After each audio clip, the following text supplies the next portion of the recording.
গল্পের শুরুতে আমরা নিক নামের একজন মানুষকে দেখতে পাই যে হঠাৎ ভয় পেয়ে জেগে ওঠে। যখন সে নিচের দিকে তাকায় তার মুখ থেকে চিৎকার বেরিয়ে আসে, কারণ তার আসল পায়ের জায়গায় এখন তার শরীরে মেকানিক্যাল পা লাগানো ছিল, যার কারণে সে রাগ এবং ভয়ে দরজায় এত জোরে লাথি মারে যে সেটি ভেঙে খুলে যায় এবং সে রাস্তার দিকে ছুটে পালায়।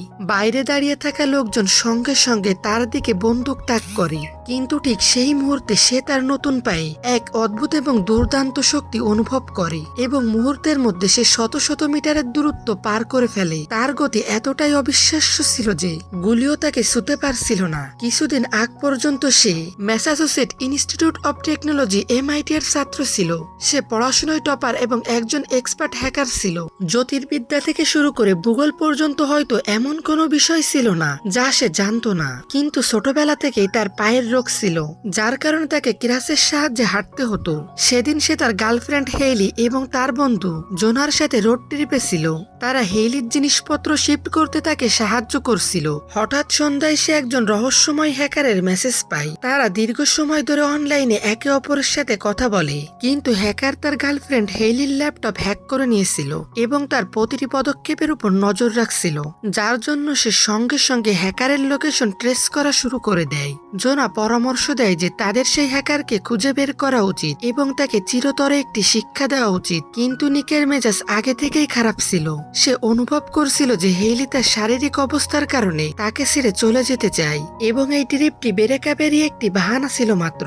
রাগে সে মনস্থির করে যে যাই হোক না কেন সে হ্যাকারকে খুঁজে বের করেই ছাড়বে। হ্যাকার ট্রাফিক ক্যামেরা থেকে নেওয়া তাদের গাড়ির ছবি পাঠিয়ে তাদের উস্কানি দিতে থাকে। অবশেষে GPS লোকেশন তাদের জঙ্গলের মাঝখানে একটি নির্জন কেবিনে নিয়ে যায়। নিক এবং জোনা ভেতরে যায় এবং সবকিছু রেকর্ড করতে থাকে এবং জায়গাটি তল্লাশি করতে শুরু করে। হঠাৎ বাইরে থেকে হেইলির চিৎকার শোনা যায়। নিক বাইরে ছুটে আসে, সে তাকে শূন্যের উপরে ভেসে থাকতে দেখে। পরের মুহূর্তে একটি চোখ ধাঁধানো সাদা আলো সরাসরি তার মুখে এসে পড়ে এবং সে অজ্ঞান হয়ে যায়। কেউ জানতো না যে তারপর কতটা সময় কেটে গেছে।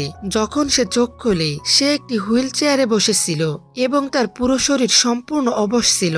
স্যুট পরা এক ব্যক্তি তার সামনে বসেছিল, যার নাম ছিল হলিস। সে নিককে বলে যে সে তার স্মৃতিশক্তি ফিরিয়ে আনতে সাহায্য করবে। হলিস বুঝিয়ে বলে যে তারা এলিয়েন জীবের সংস্পর্শে এসেছে এবং হয়তো সংক্রমিত হয়ে গেছে। ডাক্তাররা অনেকদিন ধরে তাকে জিজ্ঞাসাবাদ করতে থাকেন, কিন্তু নিক বুঝতে পারছিল না যে এখানে কি ঘটছে। সে জোনা এবং হেইলির সাথে দেখা করতে চায়, কিন্তু কেউ তাকে তাদের ব্যাপারে কিছুই বলে না। তারপর এক সকালে যখন তাকে ডাক্তারের কাছে নিয়ে যাওয়া হচ্ছিল, তখন সে হঠাৎ একটি ঘরের ভেতরে হেইলিকে শুয়ে থাকতে দেখে। সে তার সাথে দেখা করতে চায়, কিন্তু তারা তাকে দেখা করতে দেয় না। এরপর সে তার ঘরে ফিরে আসে এবং ফিরে আসার পর সে অন্য ঘর থেকে তার বন্ধু জোনার আওয়াজ শুনতে পায়। সে জোনাকে বলে, আজ আমি হেইলিকে দেখেছি, কিন্তু ওরা আমাকে তার সাথে দেখা করতে দেয়নি। পাশাপাশি আমি আমার পায়ে কিছুই অনুভব করতে পারছি না।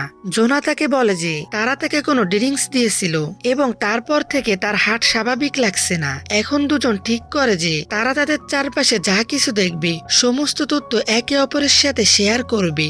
এরপর নিক তার চারপাশের প্রতিটি জিনিস নিখুঁতভাবে পর্যবেক্ষণ করতে শুরু করে। সে মনোযোগ দিয়ে দেখে যে কোন কোডে কোন দরজা খোলে এবং কোন লোকেদের তাদের সাথে কথা বলার অনুমতি আছে। আরো একবার ডাক্তার নিককে দেখা করার জন্য ডাকেন। তারা তার সামনে বিভিন্ন আকৃতির বেশ কিছু জিনিস রাখে এবং তার আকৃতি ও রং সম্পর্কে তাকে পরীক্ষা করার চেষ্টা করে, কিন্তু নিক কোনো কিছুর উত্তর দিতে অস্বীকার করে। সে বলে, যতক্ষণ না তোমরা আমাকে হেইলির সাথে দেখা করতে দেবে আমি তোমাদের কিছুই বলবো না। এই কারণে ডাক্তাররা নিককে হেইলির কাছে নিয়ে যেতে বাধ্য হন, কিন্তু হেইলি কোমায় ছিল। এরপর নিক তার ঘরে ফিরে আসে এবং জোনাকে এই সব কথা বলে, কিন্তু হঠাৎ অন্য দিক থেকে জোনার আওয়াজ আসা বন্ধ হয়ে যায়। সেই সময় সেখানে একটি গরুর উপরও পরীক্ষা নিরীক্ষা চালানো হচ্ছিল। তারপর হঠাৎ লাইট চলে যায় এবং কেউ ফ্যাসিলিটি থেকে পালিয়ে যায়। নিকও গিয়ে একটি অন্ধকার বাথরুমে লুকিয়ে পড়ে। যখন লাইট ফিরে আসে তখন দুজন লোক তাকে বাইরে নিয়ে আসে। এখানে নিক দেওয়ালে খুব গভীর দাগ দেখতে পায়, যার পর সে ডাক্তারের কাছে যায় এবং তাকে জিজ্ঞাসা করে যে জোনা কোথায়? ডাক্তার তাকে বলে যে জোনাকে এখানে কখনোই আনা হয়নি। নিক বলে এটা অসম্ভব, আমি তার সাথে কথা বলছি এতদিন। ডাক্তার এর কোনো উত্তর দেয় না। এখন যখন নিক তার ঘরে ফেরে, সে জোনাকে ডাক দিতে থাকে এবং তার সাথে কথা বলার চেষ্টা করে, কিন্তু অন্য দিক থেকে কোনো উত্তর আসে না। এর থেকে পরিষ্কার হয়ে যায় যে জোনা এখান থেকে পালিয়ে গেছে। এই কারণে নিক সিদ্ধান্ত নেয় যে হেইলির সাথে এখান থেকে পালিয়ে যাবে। এই সমস্ত দিনগুলোর মধ্যে সে সব কোড লিখে রেখেছে এবং প্রতিটি রাস্তা মুখস্থ করে নিয়েছে, যা দিয়ে সে এই জায়গা থেকে বাইরে বের হতে পারে। সে হেইলির সাথে পালাতে শুরু করে এবং যখনই সে শেষ দরজা পর্যন্ত পৌঁছায়, ডাক্তার হঠাৎ সেখানে উপস্থিত হয় এবং তাকে ধরে ফেলে। তারপর নিক অজ্ঞান হয়ে যায়।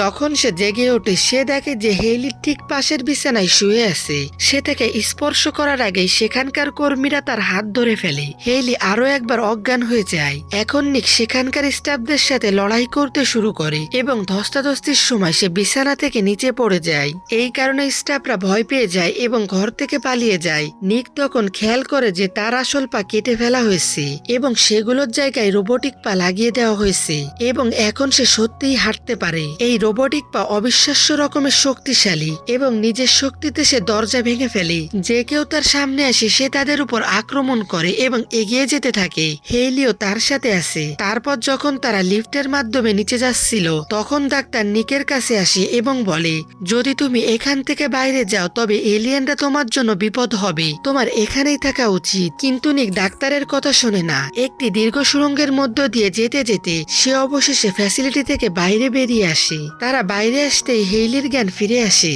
দুজনে চারদিকে তাকায় এবং অনুভব করে যে তারা একটি অনুর্বর নির্জন এলাকায় রয়েছে, যেখানে মাইলের পর মাইল কিছুই দেখা যাচ্ছে না। এভাবে দুজনে অবশেষে একটি রাস্তায় পৌঁছায় যেখানে একটি গাড়ি আসে। তারা ড্রাইভারের কাছে লিফট চায়। গাড়ির ভেতরে একজন বৃদ্ধ মহিলা ছিলেন এবং তিনি তাদের লিফট দিতে রাজি হয়ে যায়। কিন্তু কিছু দূর যাওয়ার পর বৃদ্ধ মহিলা অদ্ভুত কথা বলতে শুরু করেন। তারপর তিনি হঠাৎ রাস্তার মাঝখানে গাড়ি থামিয়ে দেন এবং খুব ভয়ানকভাবে জোরে জোরে হাসতে শুরু করেন। নিক এবং হেইলি দুজনেই ভয় পেয়ে যায় এবং তাড়াতাড়ি গাড়ি থেকে বাইরে বেরিয়ে আসে। কাছে একটি গ্যাস স্টেশন ছিল, তাই নিক হেইলিকে সেখানে নিয়ে যায়। সে তাকে একটি ট্রাকের কাছে বসিয়ে দেয়। অন্যদিকে সে নিজে সেখানকার ফোন থেকে নিচের বাড়িতে ফোন করার চেষ্টা করে, কিন্তু এতে কোনো কাজ হচ্ছিল না কারণ ফোনটি নষ্ট ছিল। ঠিক সেই মুহূর্তে সে খেয়াল করে যে ট্রাকটির কাছে হেইলি বসেছিল সেটি এখন সেখান থেকে চলে যাচ্ছে।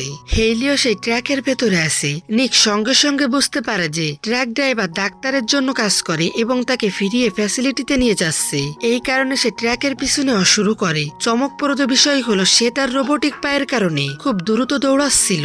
সে যখনই ট্রাকের কাছাকাছি পৌঁছায়, ড্রাইভার দরজা খোলে এবং তাকে নিচে ফেলে দেয়। কিন্তু এখন নিক যে কোনো মূল্যে হেইলিকে ফেরত পেতে চায়, তাই আরো একবার সে ট্রাকের পিছনে শুরু করে।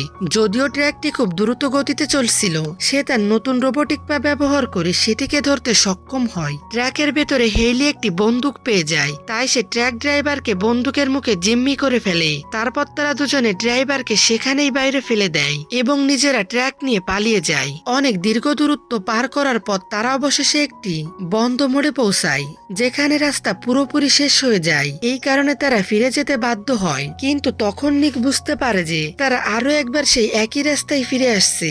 ঠিক সেই মুহূর্তে তারা একটি ভিজিটর সেন্টার দেখতে পায়। যখন তারা ভিজিটর সেন্টারে প্রবেশ করে, তখন তারা সেখানকার একটি মানচিত্র পায়। মানচিত্র থেকে তারা জানতে পারে যে পুরো এলাকায় মাত্র একটি রাস্তা আছে। নিক কিছুই বুঝতে পারছিল না এবং এরই মধ্যে হেলির অবস্থা খারাপ হতে যাচ্ছিল। সেজন্য দুজনে রাতটা সেখানেই কাটানোর সিদ্ধান্ত নেয়। সেই রাতে যখন তারা সেই জায়গার ভেতরে ছিল, ডাক্তারের লোকজনেরা হঠাৎ সেখানে পৌঁছে যায়। নিক এবং হেলি তাদের থেকে লুকাতে শুরু করে। লুকানোর সময় তারা হঠাৎ দেখে যে তাদের বন্ধু জোনাও সেখানে আছে। সেই জোনা যে আগে ফ্যাসিলিটি থেকে পালিয়েছিল, জোনার হাত পুরোপুরি বদলে গেছে। অর্থাৎ তাকে নিকের রোবোটিক পায়ের মতোই রোবোটিক হাত দেওয়া হয়েছে। সেজন্যই যখন জোনা ফ্যাসিলিটি থেকে পালিয়েছিল, তখন দেওয়ালে খুব গভীর দাগ পড়েছিল। যে নম্বরটি তার নিজের হাতে লেখা আছে, ঠিক সেই একই নম্বর হেলির ঘাড়েও লেখা আছে।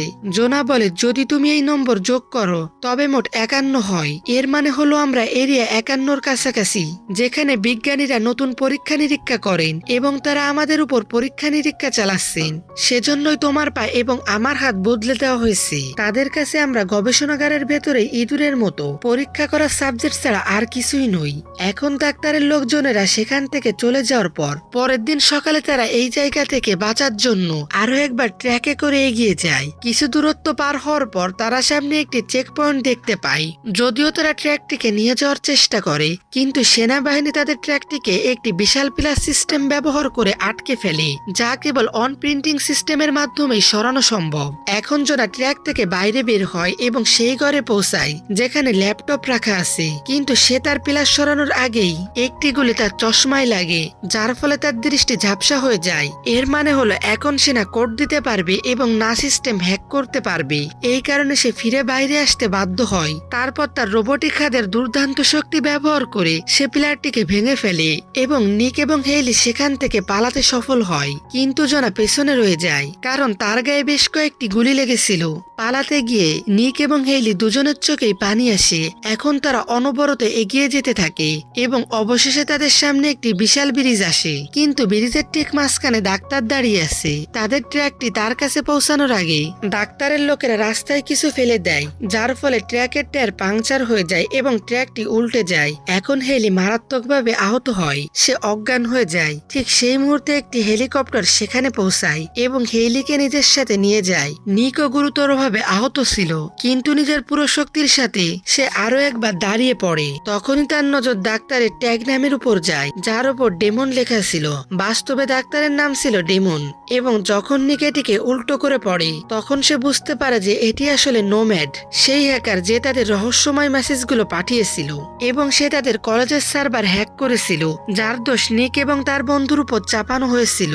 এখন ডাক্তার অবশেষে নিজের সবকিছু স্বীকার করে নেয়। সে বলে, হ্যাঁ, আমি ছিলাম যে তোমার কলেজের সার্ভার হ্যাক করেছিলাম এবং দোষ তোমার আর তোমার বন্ধুর উপর চাপিয়েছিলাম। আমরা হেলি সিস্টেমও হ্যাক করেছিলাম এবং তার অ্যাকাউন্ট থেকে তোমাকে মেসেজ পাঠিয়েছিলাম। আমরা তোমাকে উস্কানি দিয়েছিলাম যাতে তুমি অবশেষে আমাদের কাছে পৌঁছে যাও। আজ তোমার বন্ধু যে অবস্থাতে আছে তার জন্য তুমিই দায়ী। আমরা এ পর্যন্ত যত মানুষের উপর পরীক্ষা চালিয়েছি তাদের মধ্যে তুমি আমাদের সবচেয়ে সেরা সাবজেক্ট, যে রোবোটিক পাকে নিজের শরীর এবং মস্তিষ্কের সাথে পুরোপুরি মানিয়ে নিয়েছে। এইসব শুনে নিকের খুব রাগ হয়। তার রোবোটিক পায়ের শক্তি ব্যবহার করে সে ব্রিজের দিকে অবিশ্বাস্য গতিতে দৌড়াতে শুরু করে। তার গতি অবিশ্বাস্য রকমের দ্রুত হয়ে যায় এবং সে হঠাৎ একটি অদৃশ্য দেয়ালে ধাক্কা খায়। ধাক্কার কারণে সে দেয়ালের অন্য পাশে চলে যায়। যখন সে নিজের পেছনে তাকায় তখন সেই ডাক্তারকে সেখানেই দাঁড়িয়ে থাকতে দেখে। ডাক্তার নিজের হেলমেট খোলে এবং নিক বুঝতে পারে যে সে মোটেও মানুষ নয়, সে আসলে একটি রোবোটিক এলিয়েন। যার পর নিক সামনের দিকে তাকায় এবং একটি মহাকাশ স্পেস দেখতে পায়। সেই মুহূর্তে সে বুঝতে পারে যে সে এখন পৃথিবীতে নেই। স্পেসশিপের নম্বর 23541 ঠিক সেই একই নম্বর যা তার হাতে এবং হেলির কাঁধে লেখা ছিল। এর বদলে রোবোটিক এলিয়েনরা একটি এলিয়েন জাহাজ এবং তারা মানুষের উপর নিজেদের প্রযুক্তির পরীক্ষা করছে।